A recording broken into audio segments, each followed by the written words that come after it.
Welcome to the November work session for the Jackson County Board of Education. We've got a lot to cover tonight, so let's go ahead and get started. Dr. Howard, I turn it over to you. Very good. Thank you, sir. Glad to see everyone tonight. I know it's a rainy evening, so appreciate you being here. Our November board meeting will be at West Jackson Middle School on Monday evening at 6:30.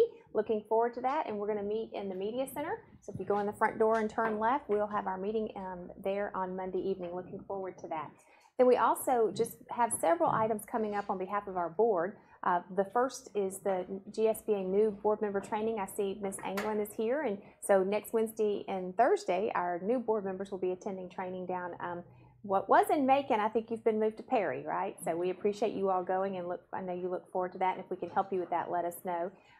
Then we have a new members and returning members training on November the 27th. That's our follow-up with Dr. Cook. That's from 5:30 to 7 here, and we'll have dinner, and that's just an opportunity to begin some of the pre-work for our board starting in January. And then I just wanted to confirm with our board, and we can talk about this individually, but for many years we've gone to GSBA in December, and I realize we have some transition, but I'd like to get some confirmation on whether or not that's something we want to do or just wait till potentially our June opportunity, which is what I'm assuming. And then I do want to just remind you that we have lots of transition happening, some very exciting opportunities coming along with our facilities and things happening this spring. So we are requesting that we moved our board training up from March to February this year. And we are very hopeful that we will have an official Empower board. We have a board now, but we'll have the actual support of that. So on February the 7th, that is actually Thursday, that says Friday, but it's February 7th and 8th. The 7th is our work session, and I'd like, with your blessing, to have our Empower board and our Jackson County board have a combined meeting and have Dr. Cook and Frank Pinson from TCSG here to kind of go over how our boards will be working together. So that would be in place of the February 7th meeting. It would still be a work session, but the work session would be a training session. So if you can just pencil that date in, it should already be on your calendar. That would allow us to spend the majority of February the 8th on preparing for our advanced ed visit, which will be coming in the first week of March, as well as budget and personnel preliminary conversations. So I think you probably already have that on your calendar, but I just wanted to remind you that that's a pretty important date. And want to say a thank you to several of you who were able to make it, and you as board members are very, very busy, so when you are not able to attend something, I completely understand, but I like to keep you up to date and just want to make you aware that our REACH event that took place at East Jackson High School on October 24th was well celebrated, well attended, and it was a tremendous outpouring on behalf of the entire community. But East Jackson did a great job of highlighting that. Hopefully you saw it in the paper. There was quite a nice article in covering that. But we have 5 students in Jackson County who are, if they follow their path and accept their mentorship and their academic coaching, and they graduate, they have a $10,000 scholarship waiting on them when they cross that stage. And we have 2 commendations here from the governor's office, and I just wanted to make sure that you knew that that was a great event for those of you who were not able to attend. And I'm grateful to Denise Backus and the leadership at East Jackson High School who really visioned this and made it happen. And 3 students from a total of 5 students, 3 of those are presently in 8th grade at West Middle, and 2 of those are in 8th grade at East Jackson High School. So that's a celebration. And last but not least, for my short comments, probably the hot topic here, we sent out a survey to all Jackson County staff and got feedback based on the calendar. The calendar is always an exciting topic. And so the priorities based on the feedback is, generally speaking, people really like this year's calendar. They appreciate the break so far. While they had to start early, I know Mr. Cronick is not here, but he may differ. But starting early is not preferable, but they appreciate the breaks and they feel like it's best for kids. And so all of our survey questions were completely centered around what's best for our kids and our families. And so based on the feedback, they wanted to not have to start on a Monday, so we pushed it to a Thursday or Friday start time. They definitely appreciated the breaks and also very much appreciated the professional learning. So these are the 2 draft calendars. There's one Mr. Bryant has already noted, and I completely agree with him. We had a TAC meeting this afternoon to get feedback, and I asked about that start date on the 26th from our Teacher Advisory Council. They didn't really feel like that was a big deal, but we may need to reevaluate that. But this is 90-day calendar for teachers. But remember, with your blessing, we'll continue to do some of the additional professional learning days, so it's 176 for students, and we'll build in those professional learning. The other point of consideration that I'd like for the board to provide us some feedback on is the elementary schools are expected to meet with every single parent in the fall and in the early spring. And right now, our elementary schools, for the most of October, are staying till 6 or 7 to be able to do folks after school for the whole month, and it's pretty exhausting. I'd like for the board to give us your feedback on the potential of maybe 2 early release days. We'd keep them long enough to make sure they have lunch, but just to give the teachers and the parents an opportunity to start about 1 o'clock instead of waiting until 3:30 or 4 to start those conferences. So we'd like to do that in October and in the spring, February, March time frame. Those will count as school days. We will still provide after school care programs if parents are not able to attend to their children, but it does help. And you'll also see December and May, I just want to remind you that our middle and high schools already do early release on those 2 days. They're end of semesters and they have final exams, so they release early. So it's somewhat comparable. The elementary releasing for parent conferences, the middle and high for their exam dates. So please feel free to look over these, and if you have any questions, don't hesitate to call, and we will lay them on the table. May need to make some revisions, and we'll bring this back for board approval should you approve it at the December board meeting. So that's all that I have, other than when we get to the update, we had an exciting day, and I'll let Ms. Wilson share a little bit because she was able to join us on our road trip today. How about that? Yeah, it was very exciting and very gracious of Jackson EMC to provide us with transportation up there, and it was just a nice time to get caught up on all the busyness and the last minute, or not last minute, but things leading up to the going before the board the second time. Yep. And they did a tremendous, fabulous job. So it's very they even ran through it almost twice before actually going for the board, so it was a big deal. Yeah, it's exciting. Very good. Well, thank you, and I'm going to this time turn it over to Mr. Nicholson for several leadership updates. We've got some updates that I think are worth celebrating a little bit here. We're going to tag team with the Teaching and Learning Department, but just so you know, last Friday we had over 30 students that made it at each high school through their high school level Governor's Honors qualifications, and so we had our district level Governor's Honors program. The judges, every year it's really phenomenal, but we have some students that just, it was incredibly difficult for the judges to make a final determination because the level of competition keeps getting higher and higher. But I'm always glad when it works out this way. We only can send 15 folks to the state determines that for us, but it's pretty well balanced each year. We had 7 from Jackson County High School, 8 from East High, and then we had 5 that were in the fine arts and 10 in academics. So it's a relatively good balance. I can't give you the names just yet. They are official on November 14th. We'll celebrate and recognize them. They know who they are, but it's the embargo kind of thing right now. But then they'll go forth and they'll represent Jackson County Schools at the state. And we usually, last year I believe we had 11 out of the 15. And our students, our teachers that prepare them, and the students that do the work to get there, they usually clean up at Governor's Honors, and it's a phenomenal program. So we just want to let you know that had taken place, and I'm going to turn it over to Mr. Johnson because we have some other celebrations in regard to our CCRPI.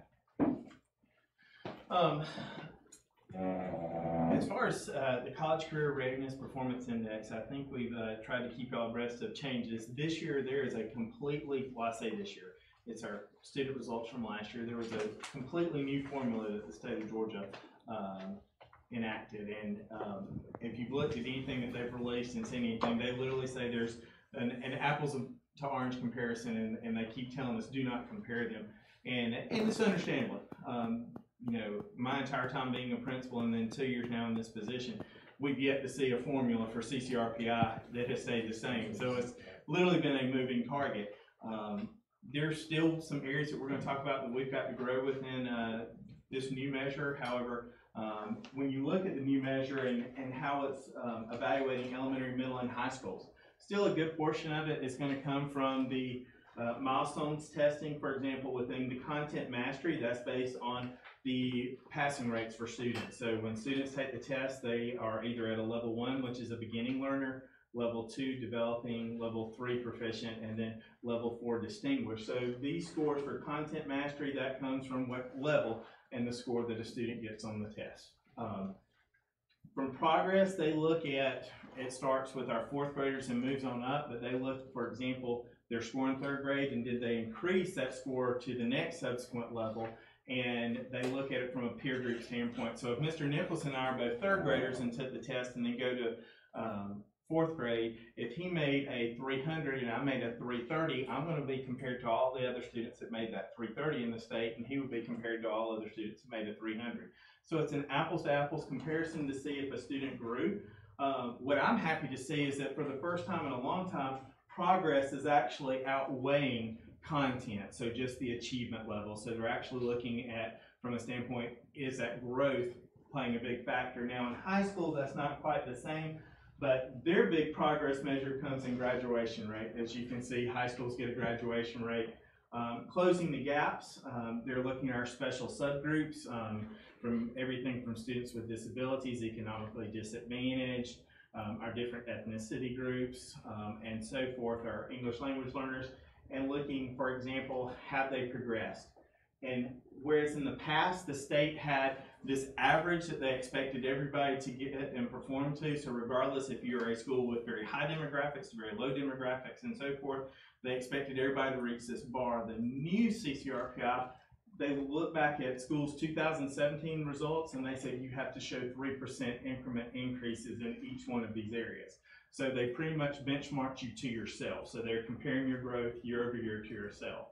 Now there's still some things that aren't perfect about it. For example, within the content area, they're comparing this year's 3rd graders to the year before 3rd graders. So there are even some places there where there's not perfect alignments, but I will have to say compared to the old measure, this does a much better job of telling us about some of our academic performance. But again, CCRPI is limited in that it's still based primarily on one test. There are some areas within readiness which make up 20 to 15% along the graduation rate. They don't come from a test. They look at our literacy rate, our student attendance, and then also they look at some exceeding the bar activities. And just to give you an idea about what those are, keep backing up one slide. Oh, but it was on your handout. But that's just what I was talking you through as far as some information about some of those different areas and what makes up those sub areas. So what you see on the back of your page is just a chart, and we tried to color code it with our green being our elementary scores. So at the top you can see each one of our elementary schools and their individual scores. There's our content mastery column. And progress, closing the gaps, readiness, all of those come together to make up the school's CCRPI score. The reason we went ahead and showed you both scores at the end, because when the state, for individual schools like East Jackson Elementary School and all of our other elementary schools, their CCRPI score is their single score. But in the case of East Jackson High School, for example, they have an 8th grade, which they calculate separate because it's considered still within a middle school cohort. And then they also have their 9th through 12th, so they actually get 2 sub-scores, and then they put them together based on the percentage of students. So, for example, East Jackson High School gets an overall score of 82.1. So, a couple of celebrations that we saw when we looked at it, and thanks to Martha, Karen Bridgman, and Teresa Dearman. But I'm going to have to say this, and I want everybody here. Martha and I, we help with the calculations and the numbers part, but the work is all done on the backs of our teachers, our students, and our administrators, who have done a phenomenal job in showing some growth. Now, like I said, we've got some areas we've got to work on, but even though we can't compare our overall scores to our last set of scores, there's certain areas within there where we can look at our progress. Even though they changed the calculation, progress is still progress, and content mastery is still mastery. So there's some areas where we saw some major improvements over some past parts. So one of those, when we looked at the district, out of 206 school districts in the state of Georgia, we ranked 18th overall with our CCRPR score of the district at 81.7. When we look at the state score, they're at a 76.6. If you go to the next slide. Another celebration that we saw when we looked in terms of our elementary schools, we came in 10th in the state as a district at our elementary scores at 85.2, and in terms of high schools, we were 22nd overall out of those 206 districts. So definitely some celebrations. We know middle school is an area of growth for us. We weren't satisfied, and that neither Ms. Johnson or Ms. Conway, they're both new in those positions, but they're both working with their teams to address their overall performance. But a couple other things just to kind of point out. We have several areas you'll notice as a district, and North Jackson, in terms of closing the gaps, had 100 scores in those areas. There are some opportunities to earn some additional points, but those areas were definitely big standouts. We also gave you the comparison so you could see how the state of Georgia did in those respective areas as well. So a couple other celebrations, I didn't put it in the actual PowerPoint, but definitely want to speak to. Last year, as you remember, East Jackson Middle School and Maysville Elementary School had CCRPI scores beneath the 70, so which was considered failing CCRPI scores. We're happy to say that every one of our schools this year had a passing CCRPI score. We still have some that are right beneath that state average, and they've got a plan and are working on it. And I know we can't technically compare one score to another, but Maysville, when their CCRPI score last year was in the low 50s, and now they're up at 74. That's kudos to the team there, and then all of our other teams that are doing some amazing work. So very proud of them.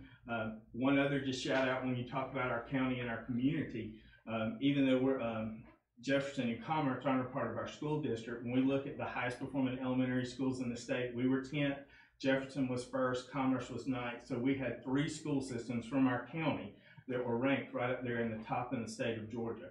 So that's kudos to everything that's going on in our community, and just very proud. What I'm excited about is, while this is great data and we can look at, and our schools are working on it and have been working on it for a while now since spring, it just frames one part of this whole community-based accountability and everything that's going on with our empowering community. So I think some people, when they hear that community-based, they start asking us, now, what's that all about? And it's not about lowering our standards, it's actually about raising our standards, because this is one thing we can measure, but there's a whole lot of other things that we're excited about looking at in terms of showing and telling and being responsible and accountable to our community. So just thank you for your support. I know we've asked over the last couple of years as we've joined our team and brought on some new people to support academically. We're seeing those areas, and we're seeing within that content area, especially with the 2 years worth of math that's been going on, and then starting to see some movement in the ELA literacy area as well. So thank you. Thank you, Mr. Johnson. And to reiterate, when we started this process several years ago, as I just gave you Dr. Johnson said, that changed every year. But what we know and what we decided as a teaching and learning team is we have to focus on good quality instruction, get our baseline established. And we focused on early intervention. We really have focused largely on elementary, and it's paid out. So now you can see we've got to expand that level of support for our middle and high. And so I'm grateful for our middle and high schools that have been doing the quality work with probably a little less support than elementary has received. But the idea is, if you start with them and you get the students where they need to be by the end of 3rd grade, then that problem becomes less of a problem over the years. And so that was our early intervention focus, and so we've got a good plan and a good program at each school, which kind of ties into, I'm going to jump down to one item and then actually tie 3 and 4 together here. In years past, we've had our schools come and present to you their data, and they've showed you your school improvement plan and had opportunities to ask questions. And we've kind of changed that approach a little bit. Last year, we went out to the schools and we did some school visits, walkthroughs, observations, but then we'd sit down with the admin team and we'd have those similar kind of conversations, and they would report out to you. This year, what we've done is we're still going out and we're in the classrooms and doing observations, but we had impact checks the last couple weeks where we had all the schools come. It was very informal. It was meant to be very conversational. We didn't want a presentation. we just really wanted them at this point in the year to sit down and we asked 3 questions. We said, what evidence do you, well, basically, how are you monitoring your progress? And that's pretty broad, but how are you monitoring your progress of attendance? How are you monitoring progress that, the performance that's taking place? How are you monitoring progress of any initiatives that you've set forth this year? What evidence do you have that it's working? And if it's not working, that's okay, but what are you going to do and how can we support you so that we don't wait, and as years pass, wait for the milestones data. I mean, our school system has made some just profound progress with MAP, formative assessments, putting in processes to where we don't wait till the end of the school year to figure out what we need to do for every child. Every day, every week, we're trying to figure out what we need to do for those students. And so we had about an hour and a half with each school, and every one of our schools came with a plan, with awareness of their data. And what we ended up doing is there were several of us. We had Jan through special education, and Dr. Blankenship, and Mr. Johnson, other folks, federal programs, Linda Bell. We had a whole team of people that kind of looked through data, looked through observations, looked through their lens, and we just had some conversations about where are we and where we need to go next. And then we were able to provide them with some feedback of what we basically said, here's some things that we think you're doing a phenomenal job, and here's some things that we are recommending that this is where you really should target your focus. Because as you know, when you're in the thick of something, everything is a crisis, everything is a priority, and you can't prioritize more than one thing. So to help kind of rank that out for them. And I feel like that process is probably the refinement of what we've been doing the last couple of years. And the intention is to be able to give our leaders and their teams the support and identify where we can us prioritize our time and energy, which ties into what Dr. Johnson again, but Mr. Johnson saying is we know too as a teaching and learning team which schools, which grade levels, which subgroups, which content areas that we need to be able to focus on, so that the stuff you're hearing in the top 10 in the state is that all of our schools are in the top 10, but still very proud of the work that they're doing nonetheless. The other part is in that same realm, I believe we've shared with you this concept of applying for the pilot, and we got accepted. You have a letter in your packet that was the letter that we sent to be a part of that. This is it's almost more of a plea for you. If you have any political connections, this process, I had no surprise, but this process has become very political. We went from, we're one of 3 schools, 3 consortiums in the state that was going to be written into a statewide plan that was going to be submitted to the U.S. Department of Education, to now there seems to be a little bit of political jockeying between the 3 consortiums. And some of the consortiums with Putnam and Cobb have already kind of decided, allegedly, that they're maybe going to partner together. And I understand everybody wants to get their plan out there, but the concept was that we try to figure out a way that all these plans could work together. But right now, we're going to continue with, we actually, Mr. Johnson and I have worked on it. We're submitting all the information we need to as a school system to apply, but we've been encouraged to contact our legislators, make sure they know that we're serious about this, that this really is something we're already doing in our school system, and that this would truly be best for our students. So if you have connections politically, please reach out to folks and just say, have you looked at the GMAP? Are you familiar? Because there's this misconception that MAP is a vendor that's trying to come in and sell a product to the state. MAP is a nonprofit, and we as a nonprofit, they didn't ask to be a part of this party. We invited them to this party. And there are 58 different school systems in the state that use it, and certainly they could benefit over time by being the provider of an assessment solution, but that's not what this is. This is about creating a real-time formative assessment that can be used to personalize learning and guide instruction in the moment. And so, please, if you have connections, please do reach out to our folks. Questions, comments, thoughts, concerns about CCRPI, impact checks, or the MAP? We're going to take a slight turn. It's curriculum, but it's related to legislation as well. So we have Senate Bill 401. You have a packet here. I believe we have Rachel Duke and Ryan Paler in our audience here that are going to come and talk to you a little bit about this. It is a state requirement, but we want to make sure that we're doing, again, right by our students. And so if y'all want to come up and talk to us a little bit about the solution that we're seeking and requesting in regard to Senate Bill 401. I hate to divide you, but you're welcome to sit. I mean, that would, Dr. B, I don't know. Is there another chair over there? Or maybe divide and conquer just for a second. Sorry about that, Michelle. Thank you so much. Okay, so 325,000 kids are at risk to be victims of sexual abuse per year. So the studies that they've done has shown that exposure to these experiences do lead to things like depression, substance abuse, poor school performance. So Senate Bill 401 was created, and it requires that all public schools implement a prevention-oriented child abuse program which teaches appropriate techniques to recognize sexual abuse and how to tell a trusted adult. So there was 25 programs that were looked at, and within the Senate Bill 401, 7 were recommended. And so we looked over those 7 and found that the Think First and Stay Safe curriculum was a good fit for our school system.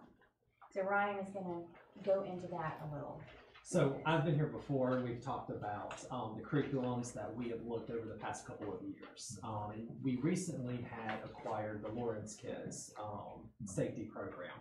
And the reason why we're coming back to you guys is because of the recommendations that came from the state, looking at research-based curriculums that encompasses all of the requirements that the Senate bill is requiring of all school districts in the state of Georgia.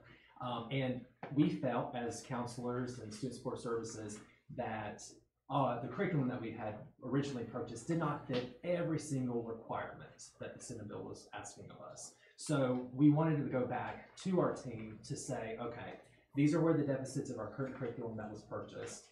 How can we fill in these deficits? And that's why we're looking at the Child Lures program here. And I'm going to have a copy of this for Dr. Howard so y'all are able to access it. But overall, it is a program that is going to provide students pre-K through 12 appropriate sexual abuse awareness and prevention techniques for our students. And they break it down from pre-K to 2. The program delivery will be a 1-week presentation that can be easily done by counselors, schools, school social workers, nurses we possibly talked about. Grades 3, 4, and 5, and 6 are more flexible. It can be taught over a course of 1, 2, or 3 weeks. And these lessons are usually 20 to 30 minutes long. So we're not looking at a big chunk of content time, but absolutely powerful. The delivery of this is very meaningful, how it's taught to our students. You will have access to all the lesson plans to look at specific examples of that.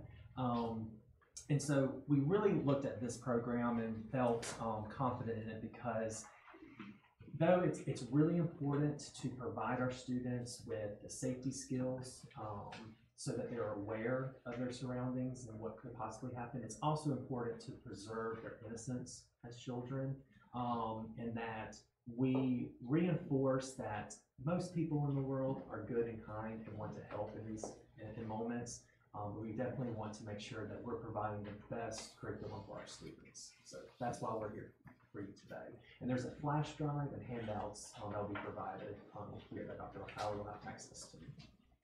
And there are a couple of sample lesson plans in your packet as well for each grade level. So you can kind of look that over. And we had, we had talked to Dr. Howard about the curriculum that we purchased last year. That will still be able to be utilized in delivery of students. Like I go in and teach lessons every month to my school, to school-wide, as well as in small groups, and I would still be able to use those lessons that were purchased last year. We would use that in a different way, and this Child Lures would be used to fulfill the sexual abuse requirements that the Senate bill is asking of us. So it's not as if we invested in the core curriculum, it's just the legislation added some additional requirements. Right.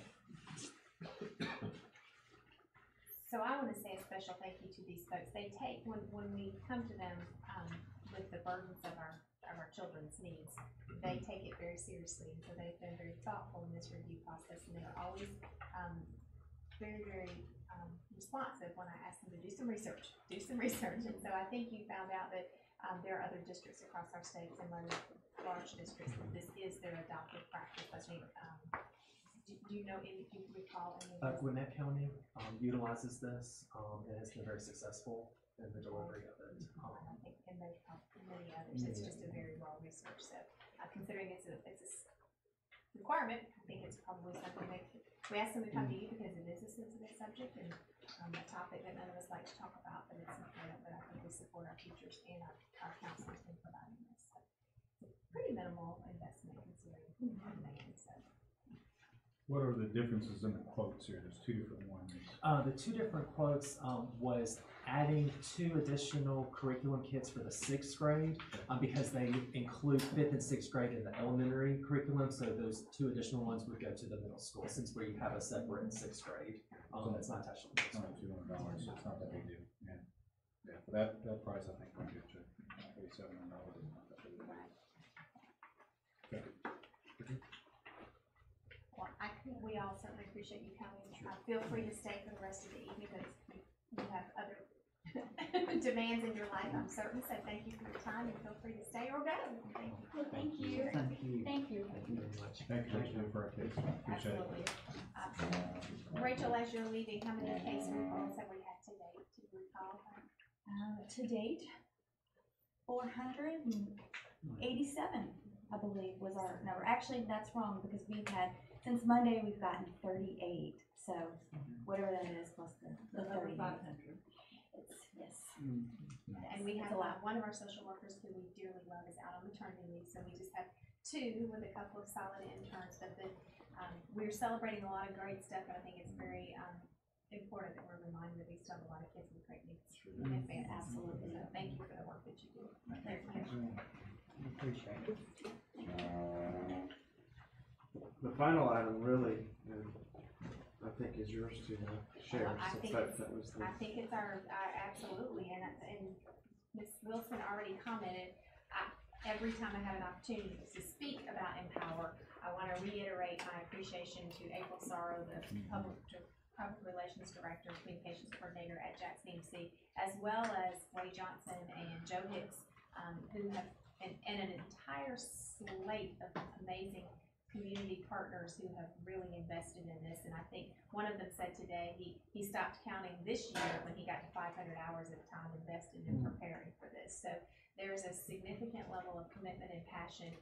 And so today we did go to Technical Colleges and Schools of Georgia with a bus of about 40 folks, including Dr. Joy Talbert, Superintendent of Commerce, and Dr. Sherry W. Sherman, Superintendent of Foothills, Dr. Ray Perrin, the President of Linear Tech, and Dr. Carol Adams, Vice President of UNG, as well as many great partners. And I think we've presented a pretty convincing case that Jackson County is the place for the next college and career academy. And so I've shared with you an Empower, really a handout that we left with them. We should know in the next couple of weeks whether or not we will be the recipients. We're certainly not going to assume anything, but we felt very good about it. We did have a very good score this year on our grant application, and the presentation was only 12 points of that. Those 12 points are important, but we're confident. And the exciting thing is, all right, we've got this work that's ahead of us now. What's in our future? We got a lot of work to execute. And so while we're on that topic, I just want to make mention, and I'm going to ask Linda, I saw if there's a handout, but I didn't even keep one of my own. But Ted's going to be talking briefly just a little bit about the facilities and so forth, and as you know, we won't necessarily have a place for an Empower College and Career Center unless we are able to move forward with the construction of a new facility to accommodate our existing Jackson County students.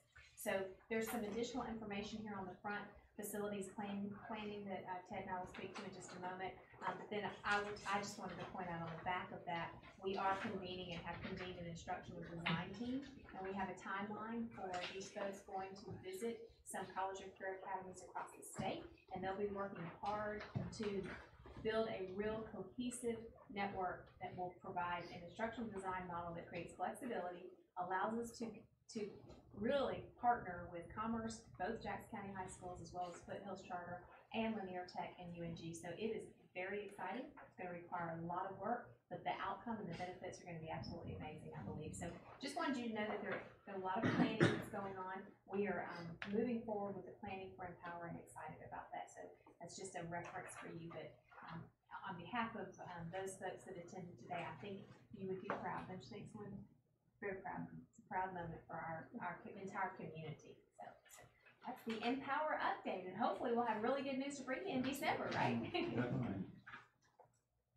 All right. Dr. Blankenship. All right. Well, the first thing that we're going to look at tonight is our attendance and enrollment. So you do have the monthly attendance report there for October, and just to highlight, Gum Springs had the highest attendance for the month, followed very closely by East Elementary and North Elementary, but all definitely, they're hovering around 95 to 97%. And then the other piece that you have there is our enrollment for October. Still just steadily creeping up, but not in waves, at least, just trickles. So it's a little bit easier to manage for our schools. Any questions on attendance or enrollment updates?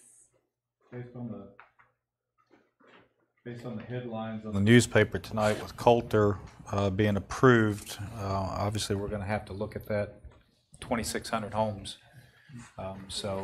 There's definitely, I hate to leave that in yours and Michael's hands, but you guys are going to have your hands full, coming next year as far as really, because that's going to hit pretty hard and pretty quick. So that's something that we need to be in the foresight of. I do want to say, since you've mentioned that publicly, that Teresa Kennerly, the mayor of Cushton, has involved us for about 2 years in making us aware of that coming. And the good thing is it is a 20-year phase-in. I don't think it's all going to come at one time. Right. And the other benefit is there are phases of that are 55 and older, so they will not have a direct impact. Right, about half of it. So, but they have worked with us and shown us some projections. But you're exactly right, Mr. Bryant. They really, there's that one that's public now, and there are probably many others that are on the table working. So. Well, with the expansion of the interstate coming up now and widening that's just going to make it even more lucrative for people to move further north. So it's coming. Absolutely. Now, are they starting with the 55 and older phase first? Is that there? I thought I had heard that. What's this? Is that Coulter, it's A little bit more time. I think there's 2 phases that they're doing simultaneously, if I remember correctly. But I don't. I think we were a year and a half to 2 years out from the first Impact. hit the market on the non 55 plus group. Yeah. But it was very helpful. It showed us.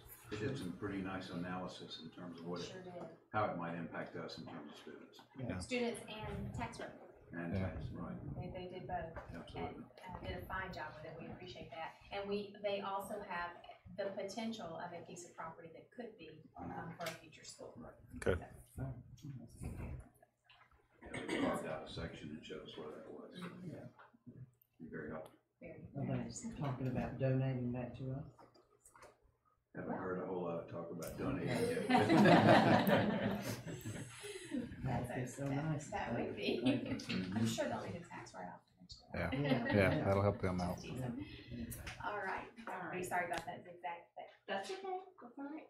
I want to flip the next 2 items and talk about the personnel timeline next.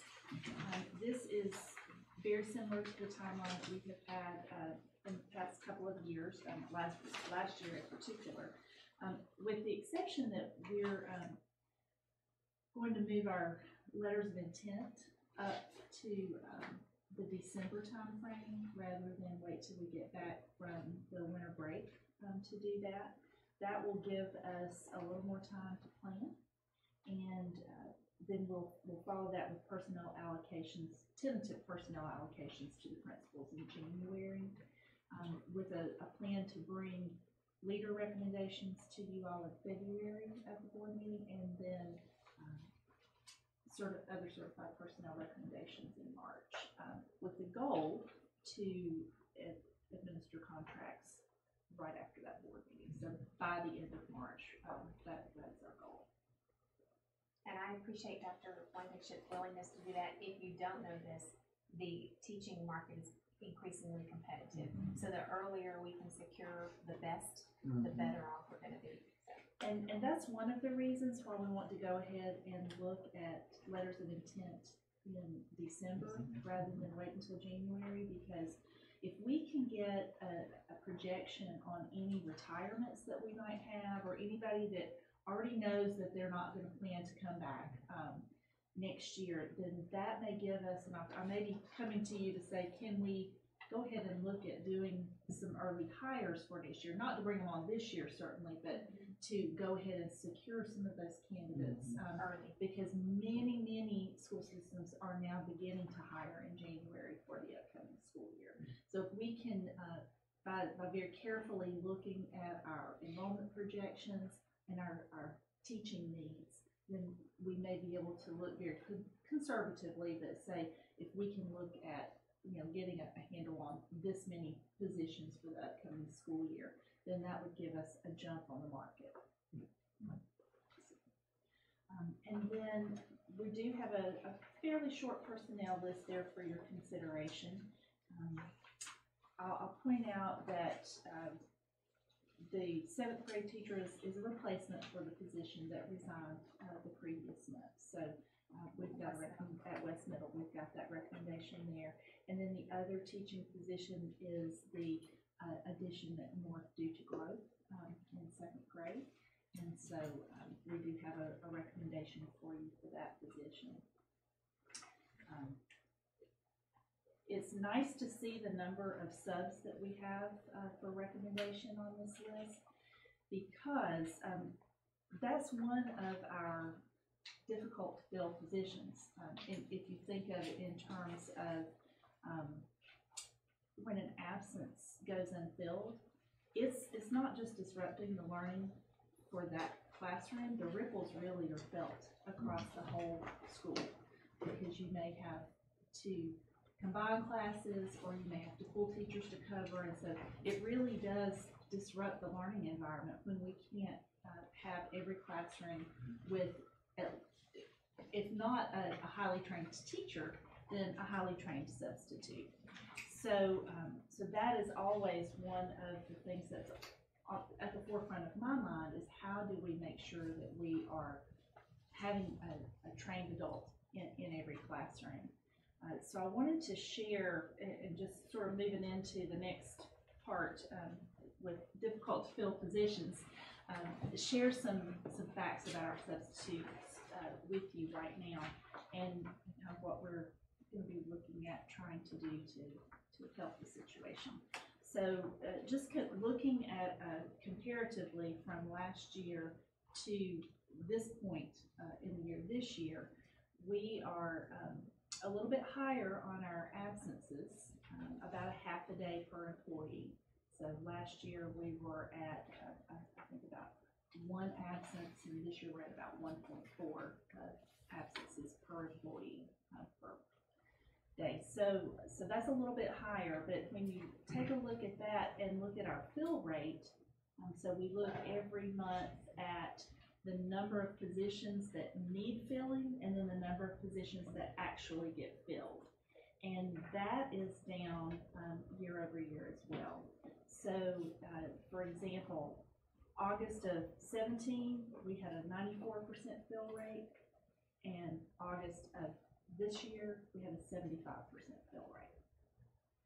September of 17, we had an 88% fill rate. September of this year, we had an 80% fill rate. So we're down right around at least 10% on average over the course of this year from last year in terms of the number of jobs that we have that are getting filled. So that means more empty, more classrooms without trained adults in them. When we look at our employee to substitute ratio, it's about 11% higher.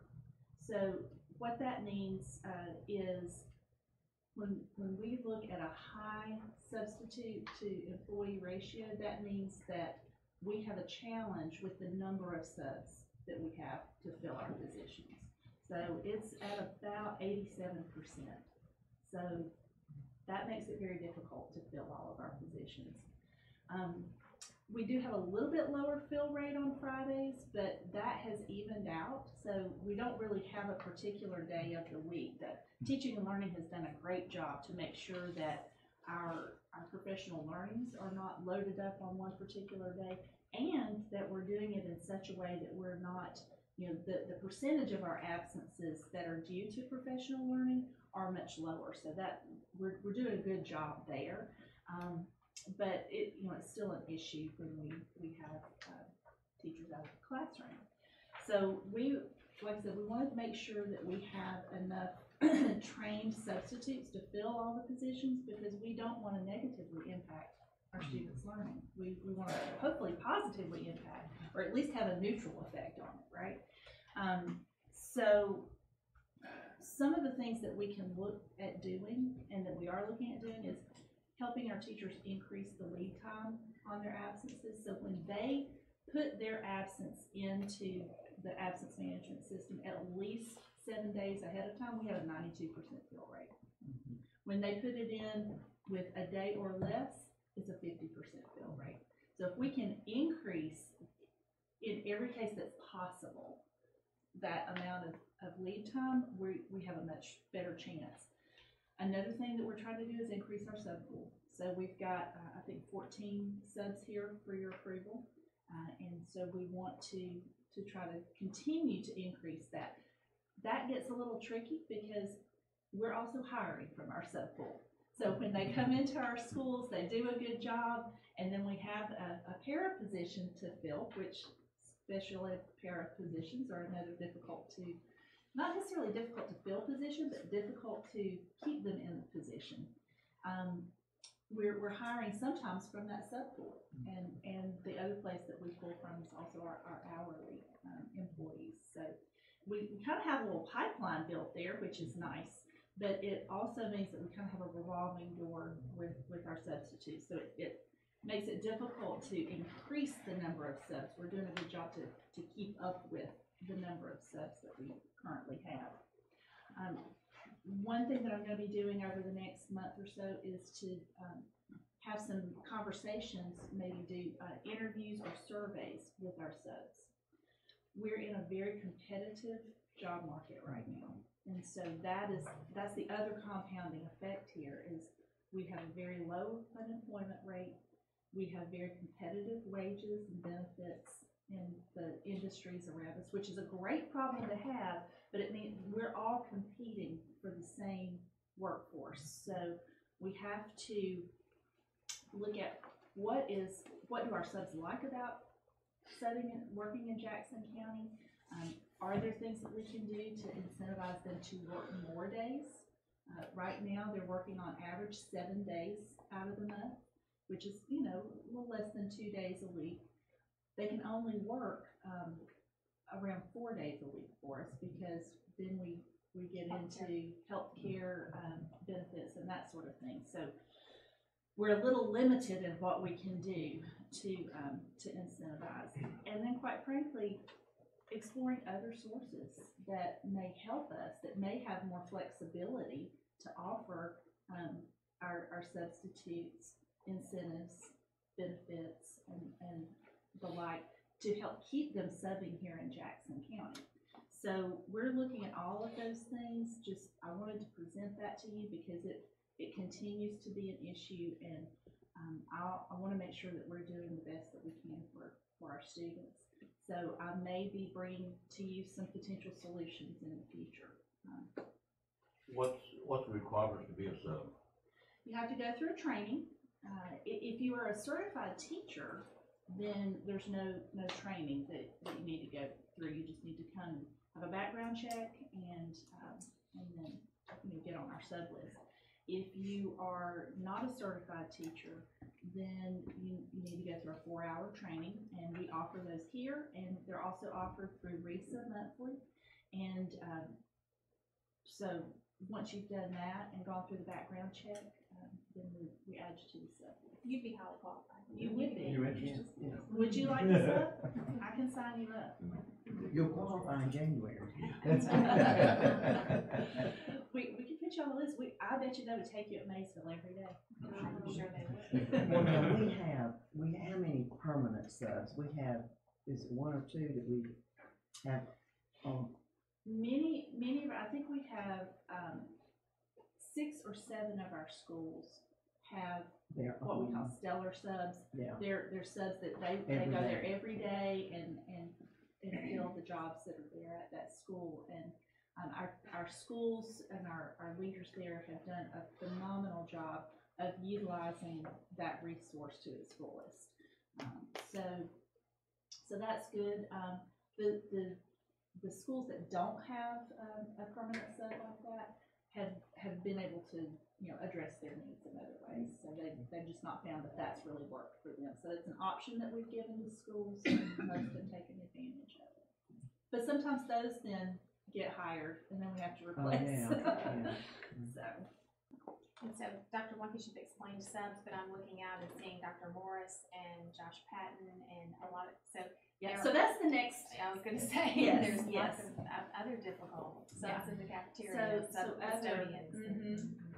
So in our, Mr. Patton and Dr. Morris have, they have a pipeline built in as well in terms of bringing in individuals on an hourly basis and, substitute food service workers. And then as they have full-time openings, giving those individuals opportunities to move into those positions. The problem is the workforce, we're competing for that same workforce. And so it's difficult to find the individuals to even fill the hourly sub positions. So that's another area. And I know Josh has been exploring options on that for custodial services, and then I've talked with Dr. Morris about some options that I've seen out there. Some of the things that I've been exploring for teaching substitutes, they also have opportunities for food service, custodial, and other areas too. Well, speaking of subs, how are we subbed from our bus drivers? Does that pull back? As you can see. Gain 2, lose 1. Gain 2, lose 1, that's the best way to say it. We're holding our ground, but the issue we're having is pretty much the same thing. They're either some issue and, they have to leave the family, or they're out on FMLA. So the subs that would have been that sub for that school, we have to plug them in. So it's, I will say that our David and our leaders, it's been a collaborative effort in terms of trying to piece together opportunities for individuals to give them more hours, because as you know, they work about 20 hours as a bus driver. And so if we can pair that with some other hourly work, then that gives those individuals the opportunity to have a higher wage. And we are utilizing that with paraprofessionals, with nutrition, and also custodial aspect of it. So that does work well when it can be worked out. Absolutely.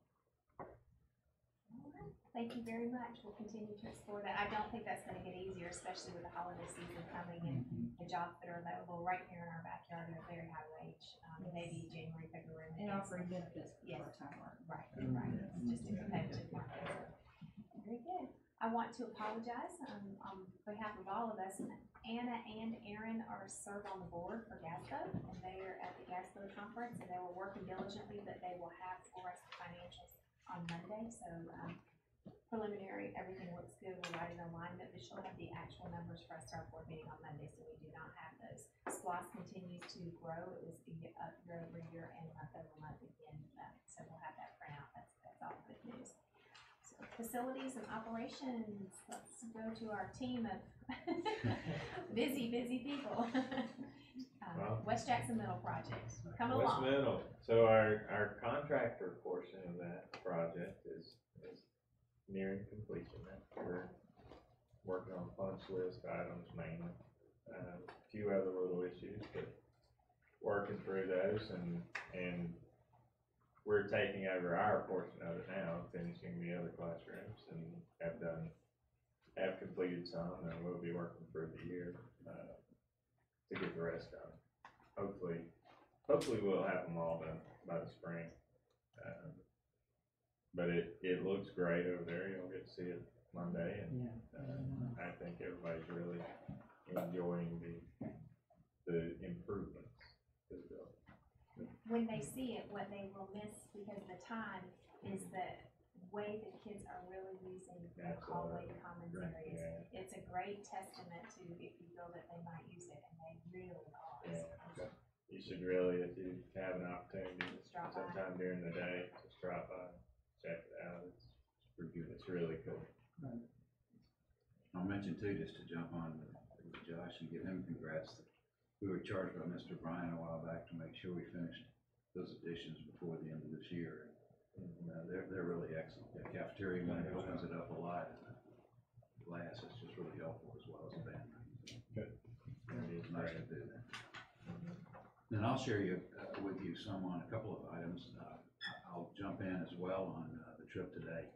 I was invited and got to go, and two thoughts I had. One was I felt like the focus from everybody that presented was student focused. It was, I loved one presenter's comments about a student asking about where's my hope, and he provided that to empower, and it was pretty powerful to me. And then the 5 or 6 students that came along, maybe more, who all spoke. It was pretty special. So I enjoyed that. I will just reference this again, the facilities funding planning page, just to give you a few comments on that. The capital outlay application, which exceeds $13 million for the new high school and East Jackson Middle School. Both are in that application, and it's been submitted for approved, of course, by the board. In terms of facility design right now in the high school, we're at 60+% with the design. And two things have been a lot of fun. One is that 4 students from the architect and engineering program at Jackson County High have joined us now in all of our team meetings. And they have been really engaged with us. Leadership representatives were there from instruction last week at that team meeting. They had experience. There was 2 there last week. But they really jumped in, and I think had a good time, and it's helped us as well. We've profited by having those students in the mix. And then last Friday, we spent the full day at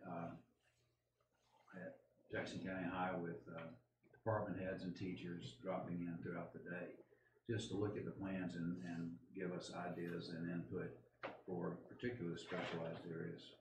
Fine arts, all of those, band, chorus, drama, everybody came by, athletic department, science teachers, and so it was a bit of a confusing time in that there were a lot of people in the room talking to one another, but it's still, we got some valuable information that will be reflected in the plans. I would mention too that there's been quite a communication effort internally with our stakeholders this fall. Dr. Howard has done an incredible job of meeting with